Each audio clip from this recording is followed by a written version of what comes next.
Good morning, class 6 students. I hope you are well at home and do your work sincerely. In the last week, uh, your PD test was successfully conducted, and now we go through our next chapters or topics, and we take our uh, classes to next level so that your course will be finished in a specific time. Okay, so all students, you have to carefully listen that you have to done your homework in notebook with mention date, chapter name and number, and then send it to the group. yes necessary है. आप हमेशा कोशिश करें कि आप अपना group में homework भेज दें. Send homework in group. Timing जो है वो या तो 6 PM तक आप भेज दें या 7 PM तक हर हालत में भेज दें. 6 PM तक भेज सकते हैं और नहीं तो लास्ट 7 PM तक तो आप भेज ही दें, इसके बाद नहीं. नहीं तो फिर आपकी एब्सेंट बेटा शो होगी वहाँ पे. ठीक, आप अपना रेगुलर अच्छे से वर्क करें और जो चीज़ समझ में नहीं आती है आप पूछ लिया करें. इसलिए शुरुआत से दोबारा से टॉपिक स्टार्ट हो रहे हैं तो आप काइंडली उस चीज़ पर अच्छे से ध्यान दें ताकि आपका वर्क अच्छे से होता रहे. आप हमेशा कोशिश करें कि आपको अपनी बुक रीड करते रहनी. अगर आप जितना रीड करेंगे तो आप अपनी पढ़ाई को और टेस्ट को उतना अच्छे से कर पाएंगे. ये चीज़ आप ध्यान रखें. ओके, ये बेटा चैप्टर नंबर 2 है ज्योग्राफी का, ग्लोब, लैटिट्यूड्स एंड लॉन्गिट्यूड्स. आप ग्लोब के बारे में पढ़ेंगे और जानेंगे कि लैटिट्यूड्स और लॉन्गिट्यूड्स क्या होती हैं. ये दो लाइंस होती हैं, इनका क्या इम्पोर्टेंस है, ये क्या इनका रोल है, ये सारी चीज़ें आप जानेंगे इस चैप्टर में. ठीक है, आप ग्लोब के बारे में तो बेटा पहले से ही जानते हैं, आप बहुत सारी चीज़ों को समझते भी हैं ग्लोब में. ओके, आप जानते हैं कि जो हमारा प्लेनेट है वो स्फीयर नहीं है, गोल नहीं है बिल्कुल, वो जियोइड साइज में है. It is slightly flattened at the north and the south pole. ये बेटा नॉर्थ पोल है और यहाँ पे ये आपका साउथ पोल है. ठीक, ये लगभग लगभग ऐसे इस तरह से है, यानी कि पोल्स की तरफ ही चपटी हुई है हमारी अर्थ, कुछ कुछ ऐसे है. तो यहाँ चपटी है इस इलाके में और इस इलाके में चपटी हुई, कुछ ऐसा हमारी अर्थ का बेटा फिगर है. उसकी जो बनावट है वो इस तरह से है. ओके, बिज and bulge in the middle, और ये मिडल में ना एकदम फैली हुई है. Can you imagine how it looks, कैसे दिखती है. You may look at globe carefully in classroom, get an idea. Globe is a true model of earth. Globe एक सबसे अच्छा मॉडल है अर्थ को रिप्रेजेंट करने के लिए, और आप उसको केयरफुली देख भी सकते हैं. इसीलिए इसको ना झुका हुआ दिखा जाता है क्योंकि हमारी अर्थ ना इस एक्सिस पे इतना झुकी हुई है. अब देखिए ग्लोब्स के बारे में अगर पढ़ें तो जानें. ग्लोब्स में भी of varying type, size and type. Globe जो होते हैं बेटा कई तरह के साइज और टाइप में आते हैं. बड़े ग्लोब भी होते हैं which can not be carried easily, जिनको आसानी से ले जाया नहीं जा सकता है. स्मॉल पॉकेट साइज ग्लोब भी होते हैं. बैलून टाइप में भी होते हैं जिनको आप अच्छे से हैंडली भी कर सकते हैं, कहीं ले जा भी सकते हैं. तो कहने का मतलब है ग्लोब अलग तरह के होते हैं. The globe is not fixed. Globe कभी फिक्स नहीं होता है. It can be rotate the same way as a top spin और a potter's wheel is rotated. ये जो पिन लगी हुई है ना आपकी यहाँ पे और उसके ऊपर, ये इसके बेस्ड पे ही पूरा घूमता है. आप इसको घुमाएंगे तो ये इस तरह से घूमने लगेगा. On the globe countries, continent and oceans are shown in their correct size. अभी ब्लू ब्लू आप देख रहे हैं ओशंस हैं, और आप ग्रीन ग्रीन देख रहे हैं लैंड एरिया है, यानी कि जो कॉन्टिनेंट हैं, कंट्रीज़ हैं, ओशंस हैं, उनको अच्छे से दिखाया जाता है ग्लोब में.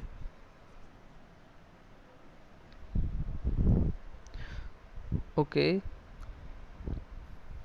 आगे बढ़ते हैं.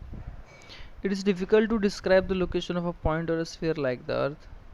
अच्छा, सबसे बड़ी बात ये है कि किसी लोकेशन को डिस्क्राइब करना, जैसे कोई पॉइंट है स्फीयर पे जैसे अर्थ पे, उसको डिस्क्राइब करना कठिन भी होता है. तो अब क्वेश्चन ये उठता है कि आप लोकेशन कैसे पॉइंट आउट करेंगे किसी जगह की. तो हमें कुछ सर्टेन पॉइंट्स चाहिए होते हैं रेफरेंस के और लाइंस के, ताकि हम उस लोकेशंस को, उस जगह की लोकेशंस को समझ सकें या हम उसको मतलब कैच कर सकें कि ये लोकेशन कहाँ है. तो वो कुछ लाइंस होंगी, उनकी हेल्प से आप लोकेशन पता करेंगे ग्लोब पे या मैप पे. You will notice that a needle is fixed through the globe in a tidal manner. आपने देखा ही होगा, एक छोटी सी नीडल थी, इस तरह से उस पे था, आपने देखा था इस तरह से बना हुआ था, बीच में ग्लोब था। यहाँ छोटी सी ये एक नीडल थी जो दोनों तरफ से इसको लगे हुई थी, फिक्स था, which is called its axis. यही बेटा इसकी एक्सेस है, मतलब ये इसी लाइन पे ही बेस्ड इसके चारों ओर घूमती है। वैसे अर्थ भी घूमती है, और जो आपका ग्लोब है उसमें भी ये शो किया जाता है कि यही वो एक्सेस है। 2 points on the globe through which the needle passes are 2 poles। अब जो ये पॉइंट्स यहाँ से निकल रहे होते हैं इसके नीडल पे, तो ये 2 पोल होते हैं बेटा, एक north pole and south pole. ये तो आपका नॉर्थ पोल है, ये आपका साउथ पोल है, जो ये यहाँ पे पॉइंट्स निकले होते हैं। The globe can be moved around this needle from west to east and just as the earth move। अब आपने देख ही लिया है कि जैसे यहाँ पे पिन लगी, यहाँ पिन लगी, बीच में अर्थ है। अब आप इसको गोल गोल इस तरफ या इस तरफ इस तरफ इस तरफ घुमा सकते हैं आसानी से, क्योंकि इस पिन से इसको जो है अटैच किया है वो उसकी एक्सिस है। ऐसे बेटा वो हकीकत में हमारी अर्थ भी इसी तरह से घूमती है, बट वो एक्सिस जो होती है कि इमेजिनरी लाइन होती है, वो हमें दिखाई नहीं देती। But remember there is a major difference, अंतर भी है इन चीज़ों में। The real earth has no such needle. जैसे मैंने भी कहा ना कि ये इस तरह की कोई नीडल नहीं है, ये तो हमें समझाने के लिए और अच्छे से प्रैक्टिकल नॉलेज की चीज़ समझाई जाती है। It moves around its axis, ये अपनी एक्सिस के अराउंड मूव करती है, विच एन इमेजनरी लाइन, और ये इमेजनरी लाइन होती है बेटा। हमारी बॉडी से भी बेटा एक ग्रेविटी लाइन होकर गुजरती है, बट वो दिखाई नहीं देती है, वो बैलेंस करती है हमारे यहाँ चीज़ों को। Another imaginary line running on the globe divides in it to equal parts. This line is known as the equator। अब सबसे अच्छा क्वेश्चन ये आया कि इक्वेटर क्या है। इक्वेटर क्या है? एक इमेजिनरी लाइन है जो ग्लोब के बीच से रन करती हुई उसको 2 पार्ट्स में डिवाइड करती है, वो इक्वेटर है। This line is known as equator. तो अगर क्वेश्चन यहाँ से राइज आए व्हाट इज इक्वेटर, तो आप लिख सकते हैं what is equator, an imaginary line, another हटा देंगे आप, यहाँ एन लिख देंगे। An imaginary line running on the globe divide it into 2 equal parts, this line known as equator. ये अर्थ को ना 2 पार्ट में डिवाइड करती है। इंग्लिश में और कहना चाहें तो उसको 0 डिग्री लाइन भी कहते हैं, हिंदी में कहना चाहें तो भूमध्य रेखा भी सही कहते हैं बेटा, और इक्वेटर तो इसे कहते हैं। इक्वल इक्वेटर वो उसी तरह से बना हुआ है, ठीक है। अच्छा ठीक है, जैसे ये अर्थ है, अब यहाँ से इक्वेटर निकल गई, ये 0 डिग्री लाइन है बेटा, तो northern half of the earth का है उसे नॉर्दर्न हेमिस्फीयर कहते हैं। अब ये जो पूरा पार्ट है ना ये वाला, इसको नॉर्दर्न हेमिस्फीयर बोला है, और जो ये वाला पार्ट होगा बेटा उसको क्या कहेंगे, साउदर्न हेमिस्फीयर, क्योंकि ये इक्वेटर के ऊपर नॉर्थ में, ये इसके साउथ में नीचे। And southern half is known as the southern hemisphere, और जो साउदर्न हाफ है नीचे वाला पार्ट जो साउथर्न वाला है ये साउदर्न, उसको फिर आप साउदर्न हेमिस्फीयर कहते हैं। और इंडिया जो है ना वो आपका नॉर्दर्न हेमिस्फीयर में आता है बेटा, आप याद रखें। They are both equal halves, वो दोनों बराबर है। अब जैसे इसकी बात करें, डॉट डॉट डॉट लाइन है ये, अभी क्या है, ये इक्वेटर है बेटा, तो इसके ऊपर 20 degree north, 40 degree north, 60 degree north, 80 degree north जाएं तो ये ना 20, 40, 60 जो हैं वो लाइंस के नेम होते हैं, जो ये वाली लाइन होती हैं, अभी आप इनके बारे में जानेंगे। ये लैटिट्यूड्स होती हैं, और यहाँ आपका नॉर्थ पोल है। ये सेम इसी साउथ के नीचे आप जाएंगे 20 degree south, 40 degree south, 60 degree south, 80 degree south, ये नीचे आपको मिलेंगे, क्योंकि बेटा इक्वल हाफ में डिवाइडेड है ना। आप ध्यान से सुने इस चीज़ को कि इक्वेटर के ऊपर वाला जो पार्ट है वो भी इक्वल में उतने में डिवाइडेड है, और नीचे वाला है वो भी इक्वल में डिवाइडेड है, ठीक। Therefore, the equator is an imaginary circular line and is a very important reference point to locate places on the earth। इसीलिए इक्वेटर को एक बहुत इंपॉर्टेंट सर्कुलर लाइन कहा गया है बेटा, जिसके रेफरेंस से हम प्लेसेस को लोकेट कर सकते हैं अर्थ पे। All parallel circle from the equator up to the poles are called parallel of latitudes। Latitudes are measured in degrees। अब देखिए यहाँ से इम्पोर्टेंट बेटा आपका पॉइंट क्या आया पता है आपको, इम्पोर्टेंट पॉइंट आपका ये आया कि पैरेलल ऑफ लैटिट्यूड्स क्या होते हैं। पैरेलल ऑफ लैटिट्यूड्स क्या होते हैं, all parallel circle from the equator up to the poles are called parallel latitudes. Latitude जो मेज़र किया जाता है उसको डिग्री में किया जाता है। जैसे आपको दिख रहा है 90 डिग्री, यानी कि 90 लिख दिया और ऊपर ये हल्का सा छोटा सा गोल गोल सा एकदम वो पॉइंट बना दिया, इसको डिग्री बोलते हैं बेटा, ये डिग्री होता है। तो पैरेलल ऑफ लैटिट्यूड्स क्या होती हैं? ये सारे पैरेलल सर्कल होते हैं जो इक्वेटर से पोल्स की तरफ होते हैं, आप ध्यान रखें, ठीक, इक्वेटर से पोल की तरफ इन्हें लैटिट्यूड बोलते हैं। जैसे ये है, ये यहाँ पोल है, अभी ऐसे कई सारी लाइन बनी हुई हैं, आप देखें ये पोल है, ये फिर ऐसे ऐसे लाइनें जा रही हैं ना, ये तो यहाँ इक्वेटर से लेके पोल्स तक इस तरह की जो ये लाइंस होती हैं बेटा, इन्हें पैरेलल ऑफ लैटिट्यूड्स कहते हैं, ठीक। All parallel circle from the equator up to the poles are called parallel of latitudes. ये आंसर हो गया बेटा आपका, किस चीज़ का आंसर हो गया? Parallels of latitudes. ये क्वेश्चन था बेटा आपका, ये इसका उसका आंसर है। और लैटिट्यूड्स को मेज़र किस में करते हैं बेटा? डिग्री में। ये भी एक छोटा सा 1 मार्क क्वेश्चन है। अगर बेटा 1 मार्क क्वेश्चन में कोई चीज़ पूछी जाए कि बताइए कि लैटिट्यूड्स को किस में मेज़र करते हैं, तो latitudes are measured in degrees, ठीक। ये सारी चीज़ें आगे देखें। The equator represent the 0 degree latitudes. मैंने कहा था ना आपसे कि जो इक्वेटर है बेटा वो 0 डिग्री लैटिट्यूड प्रेजेंट करता है, यानी कि जो लेटी हुई लाइंस हैं। हिंदी में याद करने का सबसे अच्छा तरीका है, जो लेटी हुई लाइंस हैं वो लैटिट्यूड, ये सारी की सारी लैटिट्यूड है। लेटी हुई मतलब left to right, east to west जो लाइन है, ठीक, हॉरिजॉन्टली। और जो अभी इस तरह की खड़ी हुई लाइंस होंगी वो लॉन्गिट्यूड पढ़ेंगे आप आगे। जो डिस्टेंस है इक्वेटर से और पोल से वो 1/4 है बेटा पूरे सर्कल की, अगर राउंड की अगर हम बात करें, यानी कि ये 0 डिग्री लाइन है। यहाँ से जो डिस्टेंस है equator to either of the poles, equator से पोल्स की तरफ की दूरी तक की अगर हम बात करें तो वो 1/4 है सर्कल की, जो राउंड करता है सर्कल को, जो अर्थ राउंड करती है उसके सर्कल के 1/4। यानी कि उसका मतलब क्या हुआ? It will measure 1/4 of 360 degree, क्योंकि पूरा तो बेटा एक सर्कल तो 360 का ही होता है। अब 360 में अगर आप 1/4 करेंगे तो क्या निकल के आए? 90 डिग्री। इसलिए जो 90 डिग्री नॉर्थ लैटिट्यूड है उसको नॉर्थ पोल कहा है, और 90 डिग्री साउथ लैटिट्यूड को साउथ पोल का है। ये छोटी छोटी नॉलेज वाली चीज़ें, बहुत ही गहरी चीज़ें हैं जिससे कि आपको अच्छा समझ में आए कि ये बताइए कि ये जो मेज़रमेंट है 360 का वो लैटिट्यूड्स में वो किस तरह करते हैं। तो आप कहेंगे कि जो 90 डिग्री नॉर्थ लैटिट्यूड है वो मार्क करता है नॉर्थ पोल की तरफ, 90 डिग्री साउथ लैटिट्यूड है वो मार्क करता है साउथ पोल को। जो इक्वेटर है वो 0 डिग्री लैटिट्यूड है ही है, ये यहाँ पे लिखा हुआ है। कैसा लैटिट्यूड है बेटा? 0 degree. Okay. As such, all parallel north of the equator are called north latitude. Similarly, all parallel south of the equator are called south latitude. अब इक्वेटर के जो ऊपर ऊपर लाइन होंगी तो वो किस में आ गई बेटा? नॉर्थ में। तो उनको हम क्या कह देते हैं? North latitude, north latitude. और जो इक्वेटर के नीचे साउथ की तरफ है उनको क्या कहेंगे? South latitude. आपको समझ में आ जाएगा। देखिए ये 20 के पास एस लिखा है मतलब 20 डिग्री साउथ, ये 20 डिग्री एन लिखा है इसका मतलब 20 डिग्री नॉर्थ है, यानी कि ये इक्वेटर के इक्वल इक्वल, ये ऊपर अलग इक्वल है, ये अपना अलग इक्वल नीचे की तरफ है। Do you know by measuring the angle of the pole star from your place you can know the latitude of your place. अगर आप मेज़र करें एंगल को पोल स्टार की तरफ से अपनी प्लेस का, तो आपको लैटिट्यूड पता चल जाएगा अपनी जगह का। अब वो कैसे है वो यहाँ नहीं दिया, आई थिंक उसको अलग से कहीं ढूंढ के देखना पड़ेगा, बताना पड़ेगा, फिर आपको पता चलेगा कि आप उस लैटिट्यूड्स को कैसे फाइंड कर सकते हैं, ठीक। The value of each latitude is therefore followed by either the word और नॉर्थ और साउथ।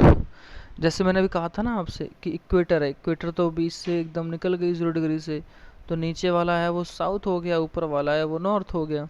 तो इसीलिए उसको हमने या तो नॉर्थ बोला या साउथ बोला, हर एक लैटिट्यूड को इसीलिए उसको इंडिकेट कर दिया है। Generally this is indicated by the letter N और एस, इसीलिए शॉर्ट में उसको एन और एस से डिनोट कर देते हैं। For example both Chandrapur in Maharashtra India and Belo horizontal in South Africa are located on the parallel of 20 degree latitude. तो ऐसी बहुत सारी जगह मिलेंगी हमारे आसपास अर्थ पे जो कि सेम लैटिट्यूड या लॉन्गिट्यूड पे होंगी बेटा, यानी कि एक ऐसी लाइन जो निकल रही होगी, तो इधर कहीं इंडिया है इधर कहीं ब्राज़ील है, वो इसी लाइन पे, अब जो ये लैटिट्यूड होगी वो उसी पे हैं। ये 20 डिग्री लैटिट्यूड की बात कर रहा है। एग्जाम्पल दिया है कि चंद्रपुर महाराष्ट्र में और बेलो होरिजोंटो इन ब्राज़ील वो लोकेटेड हैं पैरेलल 20 डिग्री लैटिट्यूड पे, यानी 20 डिग्री सॉरी 20 डिग्री लाइन पे ही उस लैटिट्यूड्स पे वो मतलब स्थित हैं। But the former is 20 degree north of the equator and later is 20 degree south of it. और इससे पहले अगर हम बात करें तो वो किस चीज़ पे कहलाएगा कि 90 डिग्री नॉर्थ की तरफ है और बाद में 20 डिग्री साउथ। क्योंकि सिर्फ 20 डिग्री की बात होगी तो वो ये नहीं समझ पाएगा ना कि बेटा वो साउथ का है या नॉर्थ डिग्री किसका है। इसीलिए हमको कहना पड़ता है कि चंद्रपुर जो है 20 डिग्री नॉर्थ लैटिट्यूड में है और बेलो हॉरिजॉन्टो जो है 20 डिग्री साउथ लैटिट्यूड में है। तो एक ही लाइन, मतलब कौन सी 20 डिग्री वाली। लेकिन बेटा बात ये है कि वो नॉर्थ की तरफ है इंडिया, और ये जो सब ब्राज़ील वाली जगह है वो साउथ लैटिट्यूड में है। आप ध्यान रखें बेटा कि ये जो फिगर है आप इम्पोर्टेंट लैटिट्यूड्स, ये आपको ड्रॉ करना है फिगर। जिन लोगों ने कर लिया है तो वो दोबारा ना करें, लेकिन जिन्होंने नहीं किया उनको बेटा ड्रॉ करना ही करना है, ठीक। जिन्होंने किया है वो ना करें, लेकिन जिन्होंने नहीं किया, अगर किसी ने भी नहीं किया तो सबको ड्रॉ करना पड़ेगा।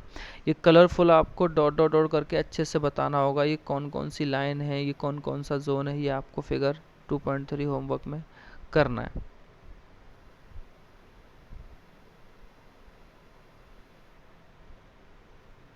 इसमें लिखा है जैसे जैसे आप इक्वेटर से दूर जाएंगे जो साइज है पैरेलल लैटिट्यूड्स का वो घटता चला जाएगा, ठीक। पोल्स की तरफ से आएंगे इक्वेटर की तरफ तो घटता जाएगा, और इक्वेटर से पोल की तरफ जाएंगे तो बढ़ता जाएगा। अभी इंपॉर्टेंट पैरेलल्स की बात हुई है बेटा लैटिट्यूड्स की यहाँ पे। अब ज़रा देखें तो इसको, बहुत अच्छा चैप्टर है ये। यहाँ से छोटी छोटी लाइंस आएंगे और बहुत अच्छे क्वेश्चन है यहाँ से।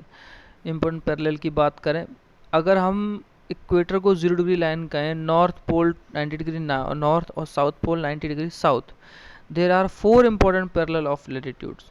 तो कितने इंपॉर्टेंट पैरेलल लैटिट्यूड हैं बेटा आपके? 4। नंबर फर्स्ट पे क्या है? Tropic of cancer. ये बेटा tropic of cancer 23 degree and half north की तरफ, 20 डिग्री एंड हाफ साउथ कौन सी है? Tropic of Capricorn. वैल्यू एक ही है बट वो साउथ हेमिस्फीयर में है, ये नॉर्थ हेमिस्फीयर में है, तो इसलिए इसको ट्रॉपिक ऑफ कैप्रिकॉर्न कहते हैं। 20 डिग्री एंड हाफ साउथ और ये 23 डिग्री एंड हाफ नॉर्थ, ये ट्रॉपिक ऑफ कैंसर है। तो और बीच में इक्वेटर है, देख रहे हो आप 0 डिग्री लाइन है, तो ये नॉर्थ की तरफ ऊपर है और ये उसके साउथ में है। और ये तो आप जानते ही हैं, ये पोल एरिया है, ये साउथ पोल है और ऊपर की तरफ वहाँ पे आपका बेटा नॉर्थ पोल है। वो फ्रिजिड जोन होता है, मतलब सबसे ठंडा रीजन। फिर उसके बीच में जो बेटा रीजन आता है वो टेम्परेट जोन होता है, मतलब थोड़ा थोड़ा सर्दी वाला भी थोड़ा थोड़ा गर्मी वाला भी, ऐसे ही वहाँ पे होता है। बीच में एक ऐसा रीजन होता है जो टॉरिड होता है, यानी कि ये गर्म बहुत होता है इक्वेटर की लाइन की होने की वजह से। क्यों? क्योंकि सन की रेज बेटा यहाँ पे डायरेक्ट पड़ती हैं किसी भी तरफ से, किसी भी माहौल पे। इस पूरे इलाके में फिर गर्मी आपकी ज़्यादा रहेगी। यहाँ तक आते आते सूरज की रोशनी और किरणें जो है लंबा सफ़र तय करती हैं, इसलिए यहाँ पे तो वैसे ही ठंडा रहता है। पोल्स पे तो वैसे भी 6 मंथ का रात और 6 मंथ की दिन होते हैं वहाँ पे, ठीक है। तो फर्स्ट तो हो गया tropic of cancer 23 degree and half northern hemisphere में, ये इसकी वैल्यू है, आपसे ध्यान रखें। सेकंड है tropic of capricorn 20 degree and half south, ये साउदर्न हेमिस्फेयर में, ऐसे ही समझ में आ जाता है कि वो साउथ में। थर्ड है बेटा आपकी आर्कटिक सर्कल, ठीक। तो ये tropic of cancer, tropic of capricorn, third है आर्कटिक सर्कल। अब आर्कटिक सर्कल कौन सा है बेटा?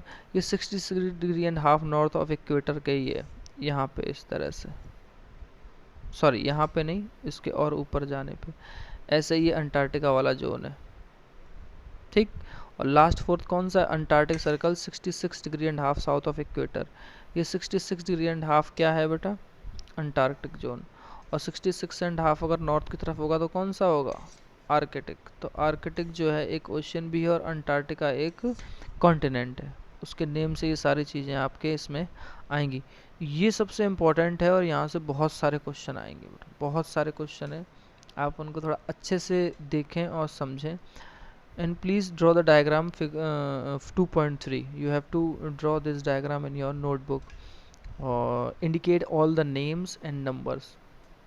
Try to draw a good and neat and clean figure. Okay, so I think I have to stop the class right now, and tomorrow we will discuss about some other topic like longitude. This is earth, and these all lines that race from north pole to south pole, this known as longitude. And we studied in today's class the long latitude lines, the lines designed from left to right or east to west. These are latitudes and these are longitude. Okay, this is done. So tomorrow or the next class we discuss about the longitude, a very important topic. क्योंकि अगर मैं एक साथ सारा चीज़ें आपको कर दूंगा तो कंफ्यूज भी हो जाओगे। और जो होमवर्क है बेटा आपको वो 6 to 7 PM तक सबमिट कर देना हर हालत में। और नोटबुक पे आप चैप्टर नेम, नंबर और डेट को ज़रूर मेंशन करें। Okay, 6th class, thank you, have a nice day.